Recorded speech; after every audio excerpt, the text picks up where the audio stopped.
بسم اللہ الرحمن الرحیم۔ خواب میں افروشتہ دیکھنا، افروشتہ یا حلوہ دیکھنا ایک خوشبودار یہ چیز ہے۔ حضرت محمد ابن سیرین رحمۃ اللہ علیہ نے فرمایا ہے کہ افروشتہ وہ بہتر ہوتا ہے جس میں زعفران نہ ہو۔ اگر تھوڑا دیکھے تو خوب لطف اور خشک سخن ہے، اور اگر دیکھے کہ بہت دیکھے ہیں تو مال ہے جو رنج اور سختی سے ملے گا۔ اور اگر دیکھے کہ کسی نے اس کو تھوڑا سا افروشتہ دیا اور اس نے کھا لیا تو دلیل ہے کہ اس سے پاکیزہ بات کو سننے کا جو موقف کے بعد ہوگی۔ اور اگر دیکھے کہ اس کے پاس بہت سا افروشتہ ہے تو دلیل ہے کہ اسی قدر مال سختی اور رنج سے حاصل ہوگا۔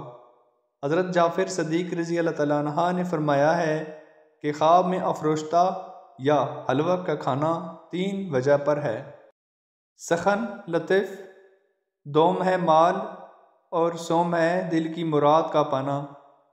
یہ حلوہ کھانا بھی اس کی یہی تعبیر ہے۔ خواب دیکھنے کا بہت زیادہ شکریہ۔ ایک نئی تعبیر کے ساتھ ملیں گے، تب تک کے لیے اجازت دیں۔ اللہ حافظ۔ یہ خواب کی تعبیر الرؤیا کتاب سے لی گئی ہے۔